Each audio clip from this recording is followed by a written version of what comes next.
So a few weeks ago, I got my hands on a Zev OZ9, and knowing this is one of the most expensive Glock clones on the market, we had to get to the bottom of, is the juice actually worth the squeeze? I did put a few gizmos and gadgets on here, but for the most part, as you guys see, it is how it came from the factory. This cut up slide, the nice frame they have, the Magwell, the trigger, the mag release, the optic cut, all came from the factory, iron sights, all that stuff. And not really much is a surprise. If it walks like a duck, quacks like a duck, it's probably a duck. This is obviously a Glock clone. That being said, there are some engineering feats that went into this gun, especially in the time frame that it came out in, which would be 2019.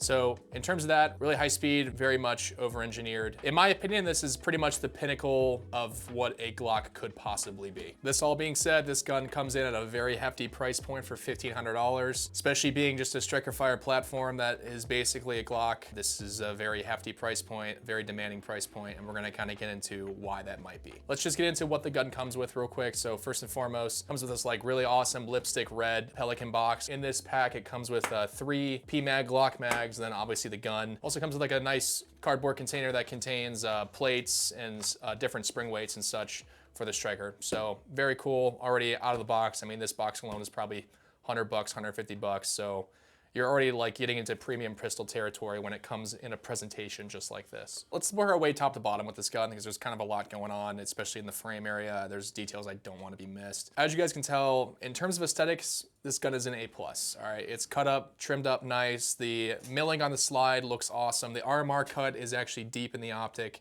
So A+ there. The serrations up front are definitely friendly to a press check. You can actually feel these grab into the skin of your hand. It's not like laser cut or very thin like some other companies might be doing. This is 100% definitely milled in the slide, so great job there, okay? What's pretty cool about this slide as well is that the slide and the slide internal components are Gen 5, like so Gen 5 Glock components, but the recoil spring is a Gen 3. I'm not really sure entirely why they decided to go Gen 3 with the recoil spring, but my assumption is that it's probably the only one that doesn't have a patent. All right, so kind of getting into the sights that are on this platform. The gun comes with iron sights. This rear one's adjustable. These are, again, quality. So on top of the slide here, I have a 508T. Really great optic. I've really enjoyed these so far. I have about 2 or 3 of these now. Iron sights, it comes with a red fiber optic. There's also green fiber optics in the box. Just like your standard iron sights, the back one's adjustable, so pretty cool there. These are also, again, like just like everything else on this gun, they're cut up, they look aesthetic. The fiber optic versus just like your average tritium fat front sight is a nice touch on the gun. So I appreciate that. They're also coat witness with an RMR or RMR type optic you put on here. So you can see your iron sights right through the optic without having to put any plates on or cut further in the slide, nothing like that. Let's kind of get into the barrel as well that came with the gun. The barrel we have in the gun is not what came with it. It's just an aftermarket one I put in there so we could put a comp on it. This is the barrel that actually came with the gun. You guys can see it's cut up, aesthetic, real cool looking. It's got these dimples in the slide as well, just kind of giving it a really sharp look. This is Zev's proprietary broach cut 1 in 14 left-hand twist barrel. They claim this is has way better accuracy than a stock Glock barrel. Whether or not that's true, I don't really think so. I think this is just, it kind of shoots just like every other Glock did. As to whether it's more accurate, you probably have to put it in a vise and test it at etc yardage with etc load to really find out the nitty gritty to that. I have personally never found a difference in any generation Glock barrel, whether it's a Gen 3 barrel from Glock or Glock's new Gen 5 Marksman barrel. It's never made a difference to me. I've never noticed a difference on paper. Pretty bold claim, but is what it is. Let's touch on ergonomics real quick with this gun. Obviously, I feel like the ergonomics and aesthetics are there, A+. This gun feels a little bit more blockier than a Glock, which is kind of odd to say, especially being blockier than a Glock is, I feel like, a hard thing to accomplish, but it's really nice because when you pick up this gun, your hand morphs right in here. The Magwell at the bottom kind of smushes your hand in. And the beaver tail on top, if you guys have watched our reviews before, one of my #1 complaints about smaller striker fire guns or like compact guns is that my hand gets eaten up really bad from the slide reciprocating back and forth. And they put this beaver tail cut just long enough and just where it needs to be where that doesn't happen with somebody with bigger hands. So I'm a huge fan of that. Also, the angle of this grip is definitely more friendly than your stock Glock angle. This feels more almost 320-ish, 1911-ish in terms of grip angles. The frame has this stippling-like feel to it. What I didn't think I would really like about this frame is actually the bump that's on it. Normally I have that shaved off unlike my Gen 4 Glocks and such. That's why I like the Gen 5 Glock so much, is it didn't have this. All right, so while we're talking about ergonomics, let's kind of go over the frame of the gun real quick because there's actually some really cool stuff going on here. First and foremost, let's just touch on the basics. Mag release for the gun, pretty cool. It's got like a honeycomb slash knurl design on it and it sticks out. It's definitely extended more so than a factory one would be. Takedown levers on the insides of them are kind of cut out so you can get to the takedown levers very easy with this gun. It's not like just very little nubs like it would be with the stock Glock. And then the trigger shoe is metal. So very much enjoy that. Also the slide release. Again, this isn't like crazy extended, nor is it like really crazy aftermarket looking, but it is definitely extended versus what you would see as in a stock one. They made sure that the front of the frame was 1913 instead of like the Glock mount that you would see commonly with for a weapon mounted light. Also on the sides here on both sides, so left and right hand side, there's like stippling put in, so like to kind of drive your thumb into. Pretty nice when shooting the platform and absorbing and mitigating recoil when shooting the platform. All right, so that's kind of like the accessories of the lower. Next, we're gonna kind of hop into the technology and engineering behind this. The reason why this gun is priced the way it is because of this FCU, if you will, okay? Zev was definitely not the first to do the FCU design. SIG did that roughly 2014 with the 320 and then 2018 with the 365. But they were definitely first to do it for the Glock platform, okay? And you guys are seeing this as kind of like a trend. Again, this happened in 2019. They came out with this platform.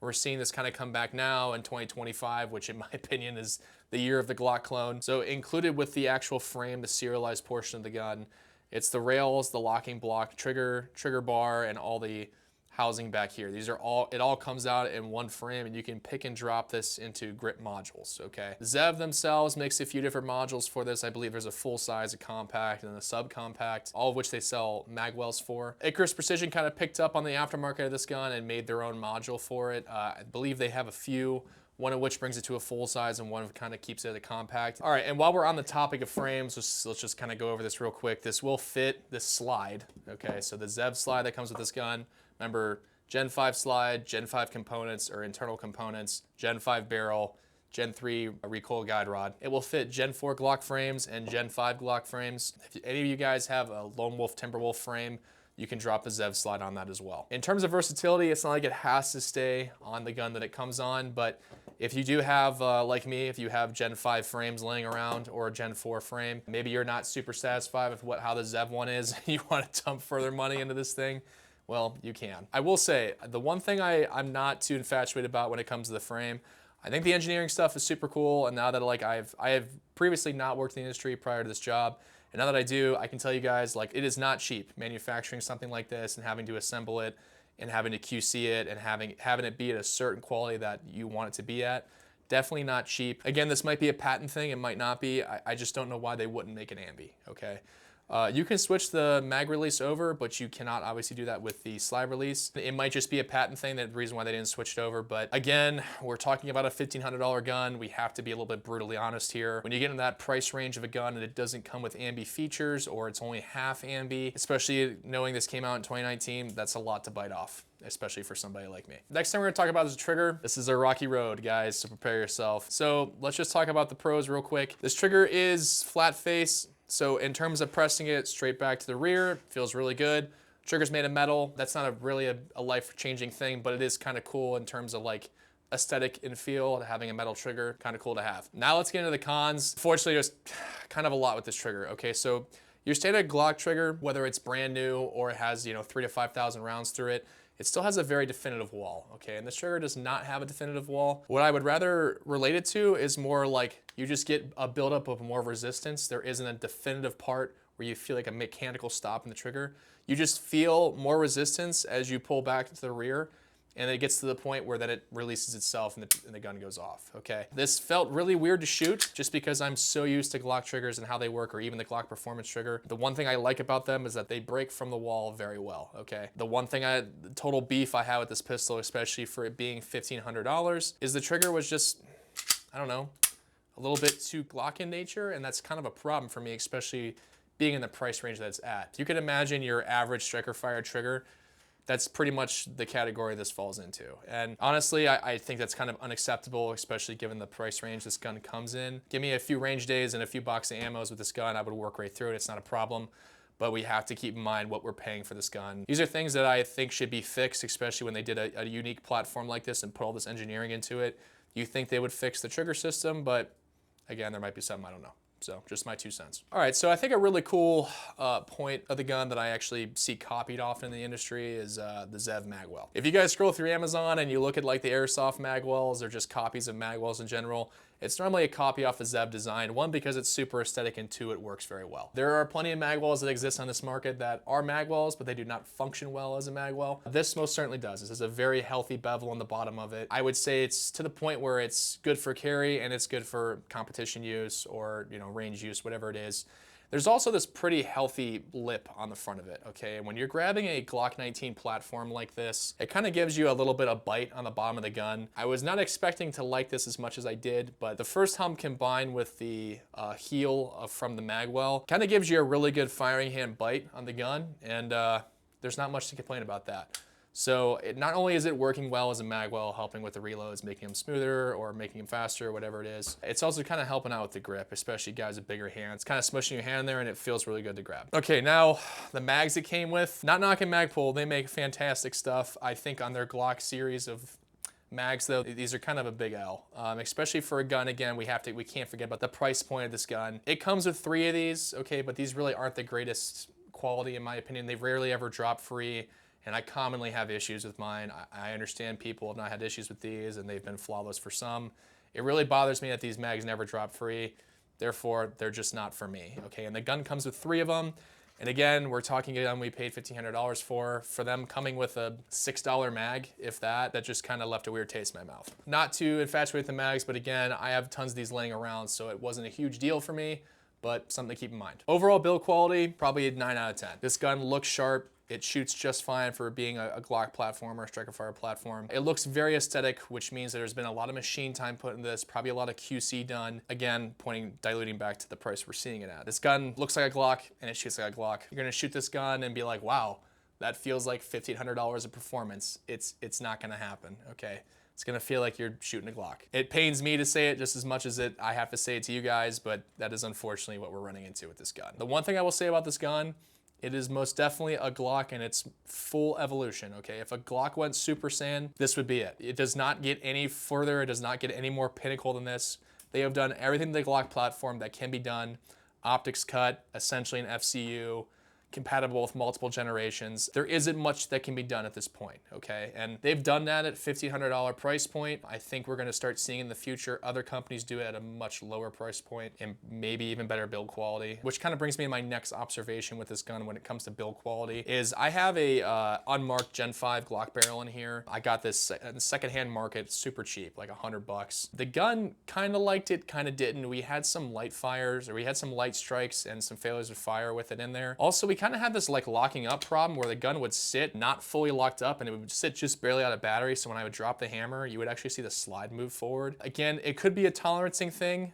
So I'm not like gonna lose my marbles over this. I will say everything we've done with the stock barrel, like the barrel this gun came with, has worked like totally flawlessly. But just keep in mind, if you're gonna go spend $1,500 on a gun and then drop a $90 or $80 barrel in it, just be aware these might be the things that are gonna happen to you. All right, so let's kind of get into how it felt to shoot. Overall, it just kind of feels like a no-thrills gun to shoot, guys, and I kind of crushed this earlier when we started talking about the build quality of this. I think that people buying this platform know what it's going to shoot like. What they're after is the modularity, okay? So I think a majority of people can take a look at this gun and be like, yeah, it's going to shoot like a Glock, it's going to feel like a Glock. The trigger feels like a Glock. The way the grip angle lines up and feels in your hand kind of feels similar to a Glock. Now, granted, it's not nearly as steep, but it's still in that same range. All right, so talking about recoil with this gun. Again, really no thrills here. What you get out of a stock Glock or what you're feeling in your average striker fire gun, that's what to expect with this. I will say, putting the comp on this and making kind of a roll-in special build out of this gun, really softened it up. The dot stays in the optic window the whole time during recoil and after, and then also the larger beaver-tail of the frame, and then also the angle of the frame, I think helped a lot with recoil mitigation and just being able to build a friendly platform around the gun in general. Who is this gun for? Who would buy this? I think there's kind of a few different subsets of people, but let's kind of talk about a few of them. One, I think if you're looking for one modular platform to have, this might be the gun for you, okay? Because the aftermarket is still pretty okay with this gun. Icarus and Zev themselves, they're still making multiple different grip modules for this. So in that essence, you could take make it your concealed carry gun for the weekend, and then you're taking it to the range, so you throw your full-size grip module on there, and use it that way. The other subset of people I believe are going to be into this are those that want to buy something ready out of the box, okay? I will say, I know I kind of poo-pooed on this gun a little bit, but out of the box, the gun comes ready to go. All you gotta do is slap an optic and slap a light in this thing, zero it, it's good to go, if optics and lights are your thing. So I will give credit where credit's due. You can even use everything that comes in this kit. You can fly with it.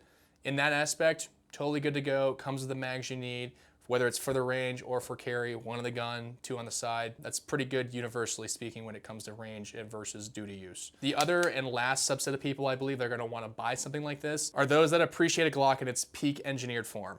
Like I said earlier in the video, I don't think there's anything left to do with the Glock platform that has not been done by Zev. They've pretty much taken this gun and made it fully modular, and to the point where you can drop this in different grip modules, slap different optics on it, mix and match generations of parts in one gun. I mean, this is an engineering feat in every bit of it.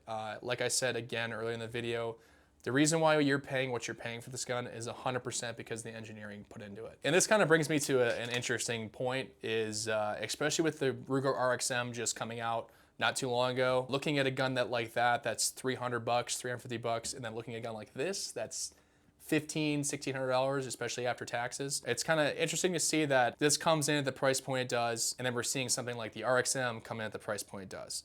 And you really have to sit down and wonder, you know, what is separating the two from each other?